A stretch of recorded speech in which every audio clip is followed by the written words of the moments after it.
Des fois, on a l'impression, je vous dis la vérité, des fois j'ai envie de me raser la tête. Pas uniquement la barbe, mais me raser tous les cheveux de la tête. Mais tu ne peux pas imposer la dictature et ne pas développer l'économie. On renonce à nos libertés, on renonce à la démocratie. Qu'est-ce qu'on a en échange? 32 éditions de la foire de la production algérienne. Il y a eu Abdelmadjid Tebboune, ton président de la République, il est venu, il l'a inauguré, pour finalement aboutir à quoi? 32 ans, pour aboutir à quoi? Une production quasi nulle. Quasi nulle. On ne produit pratiquement rien. Ou Abdelmadjid Tebboune, il a fait le tour des stands, il a fait des déclarations, des constats sur l'économie nationale, qui ne collent pas à la réalité. On va dire que l'Algérie avance. Avance en quoi? En quoi? On nous parle d'un chiffre, que nous avons 1800 exportateurs. Mais c'est une honte de dire un chiffre pareil. Je vous donne le nom des exportateurs au Maroc, j'ai pas envie de le donner parce que ça va nous faire mal. Ils sont que 6000 et quelques. يا جماعة على نوبليس رانا بعاد 1800 exportateurs au Maroc en 2010, depuis 2019 راهما 6500 exportateurs. قلت لنا يا 30 milliards de dollars d'investissement مع les Chinois ما شفنا والو. Les Chinois راهم يروحوا au Maroc, راهم يروحوا en Égypte, on n'a rien vu. Des fois on a l'impression je vous dis la vérité, des fois j'ai envie de me raser la tête. Pas uniquement la barbe, mais me raser tous les cheveux de la tête. Pourquoi? Parce que j'en ai marre des contradictions et des décalages qu'il y a entre les discours officiels en Algérie, dans notre pays, et la réalité quotidienne, notamment en ce qui concerne l'économie. Bon, que l'Algérie veut être, que le régime algérien, plutôt c'est pas le choix de l'Algérie, que le régime algérien veut être une dictature, il l'assume, et pour lui, il a les libertés publiques et individuelles, la démocratie sont dangereuses, c'est un autre débat. Mais tu ne peux pas imposer la dictature et ne pas développer l'économie. On renonce à nos libertés, on renonce à la démocratie. Qu'est-ce qu'on a en échange? Est-ce qu'on a au moins une meilleure vie, un meilleur revenu, notre pays avance économiquement, de la prospérité, de la production industrielle, d'un pays avec des gratte-ciel, des villes modernes? Est-ce qu'au moins on a ça? En réalité, on n'a pas ça. Mais quand je vois le discours des dirigeants algériens sur l'économie, j'ai l'impression qu'ils vivent dans un autre pays. L'économie, leur économie à eux, n'est pas du tout la même économie algérienne que subissent leurs compatriotes. Rien à voir. Bien sûr, vous avez certainement vu que récemment, le jeudi dernier, il y a eu l'inauguration de la foire internationale, la foire de la production nationale, tandis la 32e édition, je dis bien la 32 édition de la foire de la production algérienne. Il y a eu Abdelmadjid Tebboune, ton président de la République, il est venu, il l'a inauguré, etc. Il a visité plusieurs stands, on l'a vu dans plusieurs stands d'entreprises privées, d'entreprises publiques, ou 32 éditions de la production nationale. Ça fait 32 ans que nous organisons donc la foire de la production algérienne. Pour finalement aboutir à quoi? 32 ans, pour aboutir à quoi? Une production quasi nulle. Quasi nulle. On ne produit pratiquement rien. Ou là, si on produit quelque chose, c'est en tellement petite quantité, en volume tellement faible qu'on n'arrive pas à satisfaire le marché national. Alors cette foire, elle a regroupé 603 exposants, dont 84 exportateurs. Ou Abdelmadjid Tebboune, il a fait le tour des stands, il a fait des déclarations, des constats sur l'économie nationale, qui ne colle pas à la réalité. Faut dire la vérité, qui ne colle pas à la réalité. C'est comme un exemple. Par exemple, il a dit qu'il ne faut pas faire la distinction, il ne faut pas faire une discrimination, il ne faut pas faire de distinction entre les entreprises militaires, privées et publiques, tant qu'elles contribuent toutes à la production nationale. Ok. Puisqu'on ne fait pas la distinction, donc il ne faut pas faire discriminer une entreprise publique, militaire et privée. Alors pourquoi le secteur privé, vous vous acharnez contre lui? Jamais le secteur privé n'a subi autant de difficultés pour exister, autant de difficultés pour travailler, autant de difficultés pour se protéger, autant de difficultés pour prospérer depuis 2020. En 2020, quelles sont les entreprises privées qui ont bénéficié d'un financement de la part de l'État ou de la part des banques algériennes pour survivre ou là pour faire face aux dégâts ou là aux conséquences financières fâcheuses de la pandémie de la Covid-19 de 2020 et de 2021? Donnez-moi un dispositif qui a été mis en place pour soutenir les entreprises privées. Alors que l'État algérien, en 2021, il a débloqué l'équivalent de 12 milliards de dollars pour sauver les entreprises publiques. Combien de milliards ont été débloqués pour sauver les entreprises privées? Combien d'entreprises privées ont fait faillite entre 2020 et 2021 à cause de la pandémie? Combien d'entre elles ont supprimé des emplois? On n'a même pas des chiffres. On estime qu'entre 2020 et 2021, à cause de la pandémie de la Covid-19 jusqu'à 2022, il y a eu au moins 500 000 emplois qui ont été perdus, dont la majorité écrasante sont dans le secteur privé. Au moins 500 000. Je ne parle pas des emplois indirects. Il y a 1 million d'emplois directs et indirects qui ont été saccagés, certaines personnes vont travailler 2 ans plus tard, d'autres ont perdu leurs avantages pour toujours. On n'a jamais eu une enquête sérieuse et fiable pour mesurer l'ampleur de l'impact de la crise de la Covid-19. Les entreprises privées, il ne faut pas faire de distinction. Mais vous avez fermé tous les groupes privés. Les groupes privés qu'on a hérités de l'époque de Bouteflika, qui travaillaient, qui recrutaient, حبينا ولا كرهنا, علي حداد son groupe, علي حداد ماشي مليح ورخيص وكورompu, etc. طحكوت ماشي مليح رخيص وكورompu معليش, العلمي كيف. Mais Ben Ammar, il y avait des entreprises, qui étaient prospères.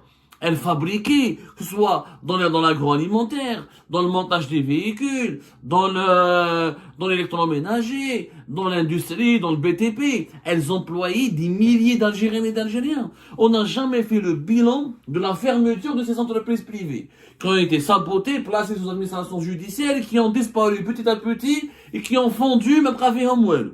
Les hommes d'affaires privés que nous avons emprisonnés de 2019 à 2022, ils avaient employé minimum les 10 grosses fortunes du pays, minimum, au bas mot, 100 000 emplois directs.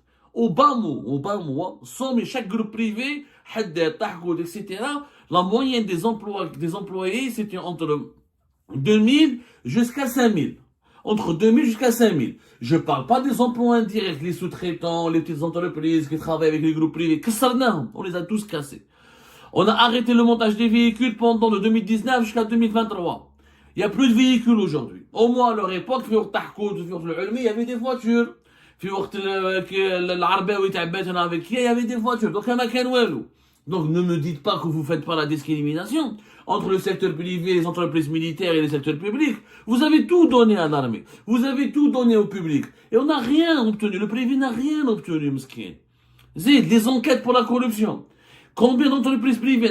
Ça fait une semaine qu'on a raconté comment de nouvelles enquêtes téléguidées par la gendarmerie algérienne, sans plainte, sans infraction.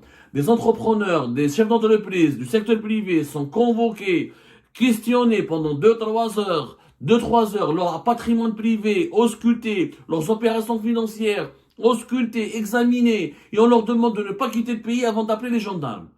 Pourquoi on ne fait pas la même chose avec les généraux, les hacks, les entreprises militaires? Pourquoi on ne fait pas la même chose avec les entreprises publiques? Alors c'est leur argent, le privé, c'est son argent. Il ne peut même pas rien faire avec son argent. Exporter, il n'est pas maître de ses devises. Il veut importer la matière première. On lui impose des autorisations et des certificats et un circuit administratif avec l'Algex, l'agence algérienne de promotion de l'exportation depuis 2022, extrêmement compliqué. Quand le privé veut faire d'importation, très compliqué. On dit qu'il n'y a pas de discrimination entre les entreprises publiques et privées. Pourquoi l'État, donc, il a des monopoles? Pourquoi Air Algérie n'a pas de concurrence avec une compagnie aérienne privée? Pourquoi Algérie Télécom, c'est la seule qui monopolise la commercialisation de l'Internet, du fixe, du téléphone fixe, et de l'Internet mobile, et de l'Internet ADSL, plutôt. Avec la fibre optique. Pourquoi? Pourquoi il n'y a pas de concurrence à Algérie Télécom? Pourquoi il n'y a pas de concurrence à Algérie? Et dans d'autres domaines, dans plusieurs autres domaines, il y a des domaines. La sidérurgie, on a cassé les entreprises privées. On a laissé que les Turcs les travailler. Les groupes privés, pourquoi? Parce qu'ils étaient liés à Ali Haddad ou à d'autres. Et j'en passe. Dans le domaine des hydrocarbures, dans le domaine du BTP, dans le domaine, on a cassé des milliers d'entreprises privées.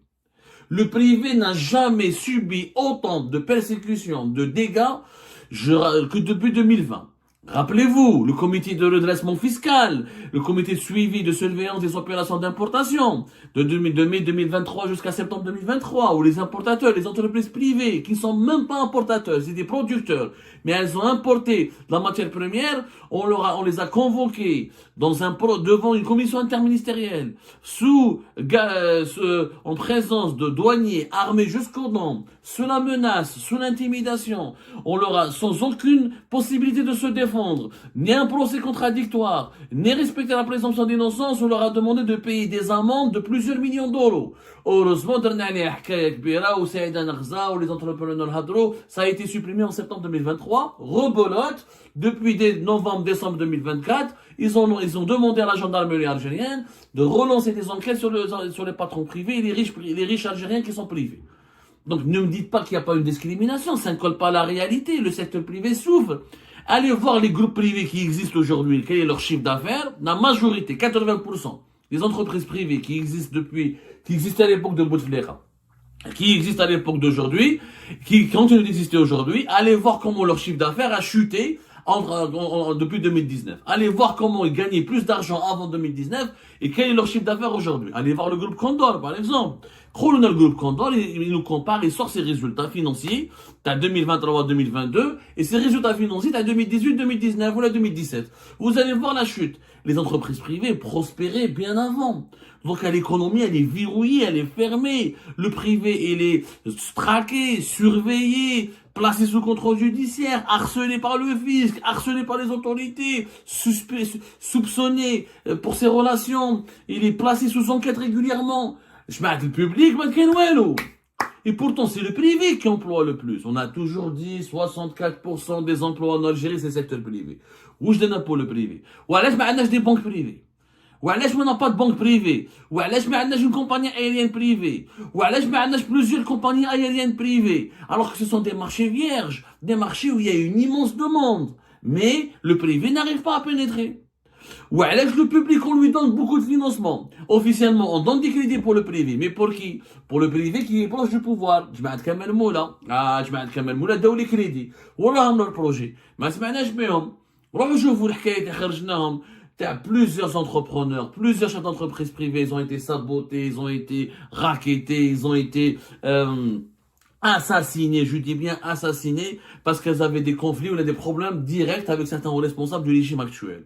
Et j'en passe. Le discours économique actuel n'a aucun sens. Quand par exemple, la production locale en Algérie a permis de réduire la facture des importations de 40%. Ça a été dit dans le salon de la production nationale. C'est faux. C'est complètement faux. C'est même mensonger. Les chiffres affirment le contraire. Regardez les chiffres. En 2020, l'Algérie a importé pour 35 milliards de dollars. En 2021, l'Algérie a importé pour 37 milliards de dollars. Là, en 2022, l'Algérie a importé pour 38 milliards de dollars. Et en 2023, l'Algérie a importé pour plus de 42 milliards de dollars, presque 43 milliards de dollars. Il n'y a pas eu de réduction de la facture des importations. La facture des importations est en train d'augmenter. Et elle ne peut qu'augmenter. Parce que nous sommes dans un pays de 45 millions d'habitants. Dans 2-3 ans, on sera 50 millions d'habitants. Et que sans une production, vu que la production nationale, elle est faible, elle est déstructurée, elle est sabotée. Parce que qui porte à ça? Qui produit dans un pays? C'est pas l'armée. Aucun pays au monde n'est devenu une puissance économique avec l'armée. Je ne comprends pas. Donc, la facture des importations, elle explose. Elle augmente. Elle est où la réduction de 40%? Elle est où la réduction de 40% depuis 2020? Il n'y a pas de réduction. Elle augmente. Donc celui qui vous dit qu'il y a une réduction, c'est faux. Durant le premier trimestre de l'année 2024, les importations de l'Algérie ont explosé. On a importé pour plus de 11 milliards de dollars. Alors que durant le premier et le deuxième trimestre de l'année 2023, on a importé pour l'équivalent de 10 milliards de dollars. Donc il y a plus d'importations. Il ne peut pas y avoir moins d'importations parce qu'on ne produit pas. Pourquoi l'Algérie ne produit pas? Parce que le secteur qui peut produire, il est saboté. Le secteur qui peut produire, il est saboté. On a saboté les usines de montage de véhicules à les groupes privés, mais on a donné tout le marché à Fiat. Quelle est la différence entre l'usine Fiat ou l'usine de Renault ou l'usine de Kia ou de Hyundai? Rien, aucune. C'est le même projet, c'est le même montage. Et personne ne peut produire, personne ne peut ramener ou assembler une voiture en Algérie dès les 3 ou les 4 premières années avec un taux d'intégration de 50%. C'est pas possible. Pour avoir un taux d'intégration à 50% dans le véhicule comme dans tous les produits industriels, il faut des sous-traitants, il faut une industrie locale. Or, il n'y a pas d'industrie locale. Pourquoi? Parce qu'il y a les monopoles du public, les banques soutiennent le public, le secteur privé il est traqué, il est réprimé, il n'y a pas de liberté d'entreprendre. Il y a les monopoles de l'État partout. Il y a les monopoles de l'État partout, il y a les monopoles de l'État. Et quand le secteur privé, que ça dans les groupes privés, et on leur a donné leurs projets, qui mettent le groupe Koninef, qui mettent le groupe Mazouz, on les a donnés à qui? À Madar, un groupe public. Madar, on lui a tout donné. Le sucre, l'huile, le tabac, l'hôtellerie, le sport avec CRB. كلش الدولة دات كلش l'État il a tout pris. ما تقوليش il n'y a pas une discrimination. عطونا les comptes, publier les comptes financiers du groupe Madar. وراهم ses bénéfices, comment il est géré, qu'est-ce qu'il a fait gagner comme argent en Algérie. ما كاش. Les entreprises privées, ils sont forcés de publier leurs comptes parce qu'ils ont des comptes sociaux, ils ont des obligations comptables, ils ont des bilans de fin d'année. On connaît leurs comptes. Mais attendez les comptes à l'Algérie. À l'Algérie, شو واحد قال البيلان financier تاع l'Algérie? Attendez, كيش واحد فيكم شاف le bilan تاع l'Algérie, le bilan comptable, les comptes sociaux تاع l'Algérie. ما نعرفوهمش depuis des années, secret d'État. Parce que c'est une compagnie qui est déficitaire, qui sert à rien. Mais c'est le monopole de l'État. Elle est, on a fait le monopole. On va dire que l'Algérie avance. Avance en quoi? En quoi? On nous parle d'un chiffre, que nous avons 1800 exportateurs. Mais c'est une honte de dire un chiffre pareil. C'est une honte que devant un président de la République, vous nous dites, ah, l'Algérie évolue. Pourquoi? On a 1 800 000 importateurs. Allez voir le nom. Je vous donne le nom des exportateurs au Maroc. J'ai pas envie de le donner parce que ça va nous faire mal. Ils s'occupent 6 000 et quelques. يا جماعة على نوبليس رانا بعاد. رانا vraiment. يا ودي كارثة بمعنى الكلمة. On a un retard économique très grave. 1800 exportateurs au Maroc en 2010, depuis 2019, alors on a 6500 exportateurs. Comment se fait-il qu'un pays aussi riche, aussi vaste, aussi avec tellement d'atouts, et un pays comme le Maroc qui n'a ni les richesses, ni les atouts dont nous avons, il a 6 fois plus d'exportateurs que nous, c'est pas normal. Et vous me dites qu'on avance en 5 ans, on n'avance pas. On est censé, l'Algérie devrait avoir 18 000 exportateurs, mais chez 1800 exportateurs. Ça fait 5 ans que l'actuel régime est aux commandes du pays. Il n'y a pas de bilan, il faut dire la vérité. Alors le ministre du Commerce dit que nous avons 1 600 000 entreprises de production. Combien d'entre elles sont privées? La majorité d'entre elles sont privées, entre 60 à 70%. Et pourtant, c'est le secteur privé qui rencontre le plus de difficultés. Mais à part, Jmaat le Créa. Mais celui qui est avec Kamel Moula ou Jmaat le Créa, Kamel Moula, on le voit partout. Pourquoi le patronat, les autres patronats, Kamel Moula serait plus patriote que Saïda Narza et les autres? Il y a d'autres organisations patronales dont on les voit jamais. Kamel Moula, il est dans toutes les sauces. Là où Tebboune il va, il y va. Là où il y a le gouvernement bouge, il y va. Pour quel résultat? Goutuna Zara va fabriquer des vêtements en Algérie, Zara Rahou. Goutuna Decathlon va fabriquer des choses en Algérie, Machefna Welou.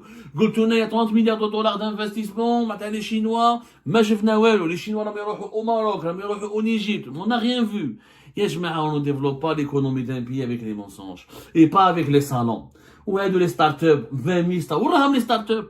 Les startups qui existaient, on les a sabotés. Yassir, qui était l'une des plus brillantes startups algériennes, qui s'est exportée en France, au Maroc, dans plusieurs pays en Afrique, elle n'a même pas l'autorisation de circuler en Algérie. Les startups qui ont été créées, Yassir, Koursa, les drôles en Algérie, t'as le transport, les autorisations. Tu peux même pas faire des VTC en Algérie. Le VTC en Algérie, il a été interdit. Depuis 2 ans, pratiquement maintenant, personne n'en parle. On ne leur a plus donné l'autorisation. Ils font du VTC clandestinement maintenant. Il n'y a pas d'autorisation pour essayer les autres. Ça, on n'en parle même pas. Il n'y a même pas. C'est pas normal. C'est quand même illogique ce qui se passe en ce moment. Après, on dit promouvoir les startups. Donnez-moi ces startups qui ont réussi. Elles sont où ces startups qui ont réussi? Oui, il y a des startups qui sont créées sur le papier.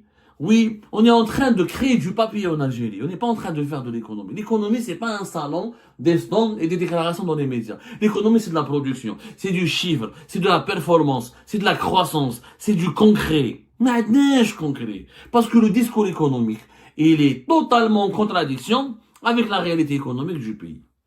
Le jour où on aura un discours basé sur la vérité et non pas sur le mensonge, ce jour-là, on va pouvoir évoluer. Bien sûr, il y a quelques réussites, heureusement. La pâte et le morgène, je suis à quelques dons agroalimentaires, mais c'est très peu pour un pays de 47 millions d'habitants qui est un pays continent, c'est extrêmement peu. 1800 exportateurs. T'as droit à l'IA.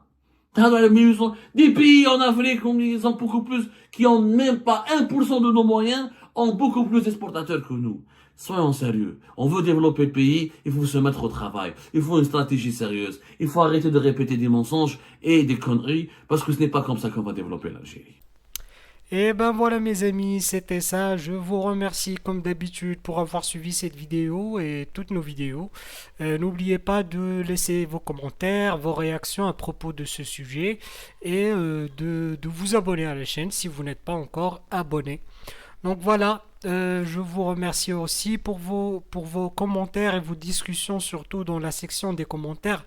Je tenais à vous dire que c'est vraiment un plaisir de lire vos commentaires et de voir les arguments et les débats et les points de vue des uns et des autres. Je tenais juste à vous dire, à vous demander gentiment de respecter les uns et les autres, bien sûr, et de parler, de défendre son point de vue sans aucune calomnie ou insulte. Ça, c'est vraiment très important pour moi. Donc voilà, juste pour que je ne me trouve pas dans la nécessité de supprimer autant de commentaires haineux. Je préfère avoir une communauté saine et qui a plutôt qui a plutôt envie d'argumenter et d'entendre la voix des autres et de partager son point de vue avec tout le respect possible. Donc voilà, merci beaucoup et n'oubliez pas de laisser un bon commentaire pour cette vidéo et à la prochaine dans une nouvelle vidéo. Au revoir.